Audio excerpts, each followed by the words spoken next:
Hey my peeps, it's Mika. How are you doing? I'm so proud of Jamaica and I'm so proud of the government. They're doing so well. They're doing so much. You don't know some big government. All they're thinking about is their status on the market and profits and all these things instead of thinking about persons' lives specifically. All they're thinking about is their economy and how much you're making and how are they compared to other economies. I'm so proud of Jamaica, and I'm just gonna show you what these couple experienced coming in Jamaica. Yes, I saw it this morning and I said I had to share it with you guys just in case you haven't seen it as yet. Awesome stuff. Check it out.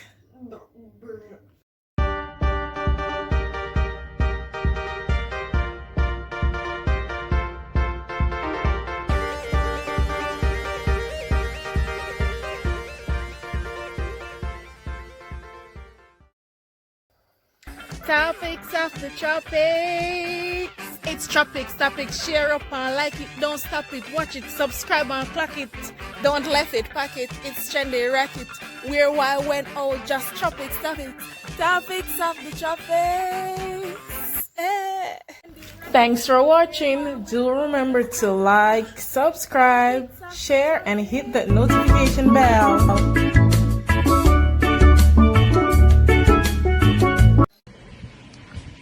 Hey people, so we're coming to you from Kingston, Jamaica. We got here Wagwan. We got here Saturday, and we just wanted to come on and talk a little bit about our experience coming in and traveling. I know lots of folks are restless, wanting to get out and about and travel. So we started off in New Orleans, and you want to talk about what happened next? New Orleans to Miami, and Miami to Montego Bay. When we arrived in Jamaica, I think there was a little bit of a backlog because 3 planes landed at the same time.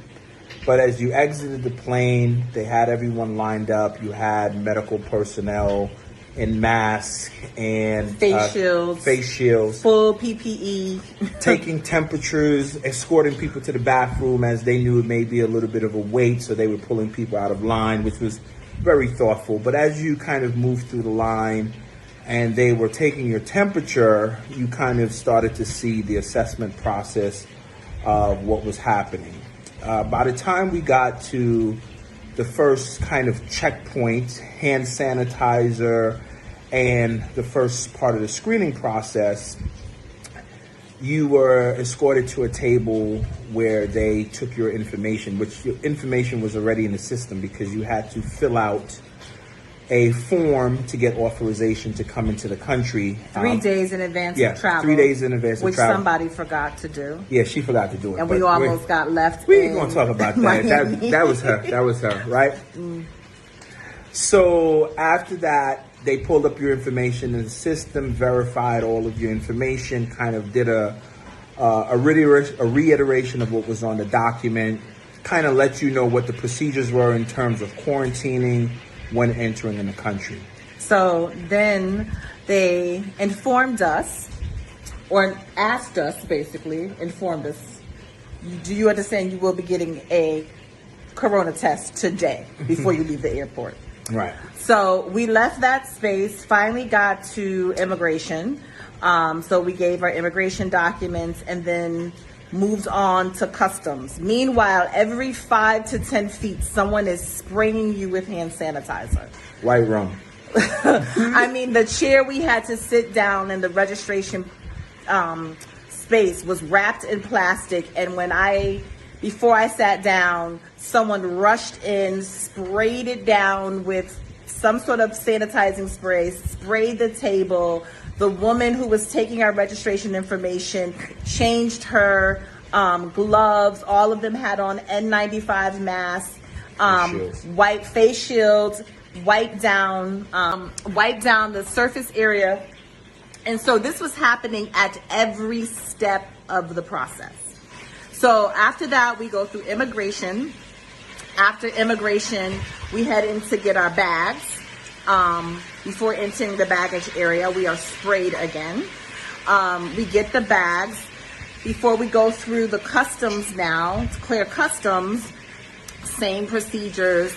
Meanwhile, we have had a mask on continuously. Continuously, everybody has masks. Every person deboarding the plane has a mask. Everyone we are interacting with, at the very least, has a mask, but most of them have full PPE, including face shields. So after we finally clear customs, then we were directed to put our bags into a holding area and given a card. From there, we were escorted to check in and verify our identity again. And then we were given the corona test. So the one thing I forgot was I'm gonna start all over again. No. Before we got to the bags though, after we left immigration and they verified our information, identifies our test kits, then they sent us to an area where you had to download the app.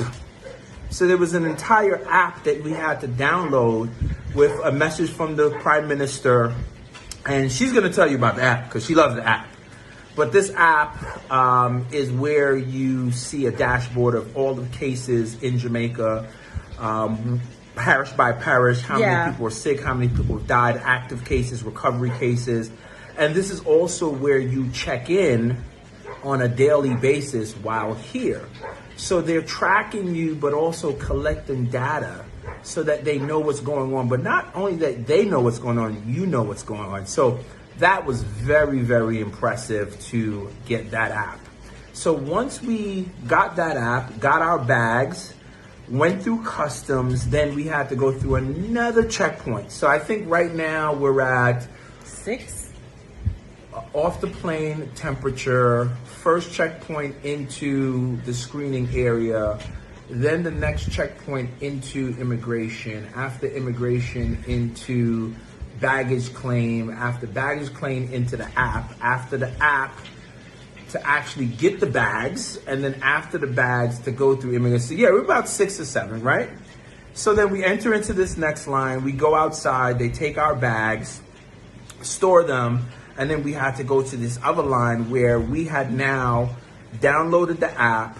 We had been sanitized about 6 times, and we were given these documents to show that we had gone through these procedures and that all of the paperwork matched from when we signed up online to what we confirmed to when we were on the ground. For that information being matched up with test kits for each of us for 2 corona tests, 1 nasal and 1 mouth swab. So then now we finally, after all of that, then we get to the doctors who are on the outside of the airport, who then take intense on the outside of the airport. A nasal swab and then a oral swab. And then, only then were we then given additional paperwork that we can then come back to get our bags to then leave the airport. Now, tell her what happens after you leave the airport when I go check on my curry chicken that I'm cooking. So after that, I mean, it's been amazing. So we actually flew into Montego Bay, even though we're staying in Kingston. And so someone had to come pick us up, which meant we had to travel. And as soon as I left the parish where the airport is in Montego Bay, as soon as I left the parish, the phone went off and was like, where are you going? You need to check in with us. You're traveling, you're moving. So it was clear that the geo-tracking system works. But beyond that, what I've also seen is everyone here is wearing a mask. Everyone. Even the man at the corner with the squeegee guy at the corner trying to squeegee the windshield has a mask. Everyone has a mask. If you've ever been here to Kingston, you know sometimes you have to go past a guard to go into a parking lot for a store. Those guards have on masks. You have to pull up. Usually they give you a ticket so that you can enter, and then you have to use that ticket to leave. They have thermometers. They take temperature checks to get into the parking lot for the store.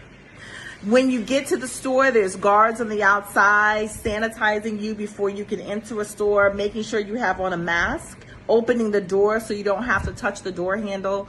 And this has been our consistent experience, which is just night and day. And something we really wanted to come on and share, as we know a lot of folks are contemplating travel and is it safe? I will tell you, the most unsafe part of our journey here was while we were in the United States. I have never felt safer about a situation. I know folks might have concerns around privacy, et cetera, and data and all of that. But if that meant that almost 150,000 people in the United States didn't have to die, I think I give up some privacy for a little while to ensure that folks will live through this pandemic. The other thing I really want to say about this is arrogance. This is arrogance. When the packet of information that we received from the Jamaican government, you can look on it and see a lot of it is World Health Organizational information that they white labeled for Jamaica, right? They put, Black people on it. They made it, adapted it for a Jamaican audience, but the back of it shows the information came from the World Health Organization. So just like Jamaica took the test from the World Health Organization, they also took materials, they took guidelines, they took protocols and put those things in place. And that's exactly why you see them having 10 deaths. And so what's ironic to me is we talk about Jamaica as a third world country, when first world America is on track to seeing hundreds of thousands of Americans dying from arrogance. So let me put that into perspective for you. I was born in Jamaica. I grew up in the U.S. and in about 2007, I came back to the Caribbean to work in several islands. The first island I worked in was St. Kitts and Nevis. Population, 40,000 people. That means the entire island in St. Kitts and Nevis would be dead three times over, based on the count in the U.S. Barbados, I've lived there for 2.5 years as well. That country has about 350,000. That means half the population of Barbados would be dead right now, based on the numbers in the U.S. St. Lucia has, I think, either 75 or 150,000. All of St. Lucia would be dead. So we're talking about entire countries Worth of people have died in the U.S. We have not seen this. So prior to coming to Jamaica, we had to take our kids down to Florida to their grandmother. So we live in New Orleans and we're traveling. So as we traveled through Mississippi, Alabama, Florida, and we had to stop, I thought I was in a twilight zone because it was like nothing had ever happened. No one was wearing masks, people were out. Everyone was just like, okay, great, And so it's very sobering to come home, and I'm very proud to kind of see how our government, the Jamaican government, is handling this. And as Takima said, nothing about their response has been, quote unquote, third world or developing nation. It's been a first world effort. And if we had even half the intentionality of what they had, I mean, think about what happened when our American citizens were coming back to the U.S. and just stuck in the airport. Nothing was done to kind of see where they were at, how to screen them, how to properly figure out where they're going and if they were infected. It's just a shame. It's just a shame. So anyway, we recorded this because we want this to be shared, especially amongst Black folks. Don't let folks tell you that our countries are inferior. We are the most intelligent people, and this is an example of putting Black intelligence to work to make sure Black people live and thrive. So just want to share this. Please share this, especially those of you who are considering travel. I recommend you find out if you want to travel, if they have things like this in place. I feel 1,000 times safer being here. In many ways, I'm counting the days so my children are join us here, because we are so much more safe here than we ever were back in the States. So anyway, I hope this helps y'all. Leah Thayer.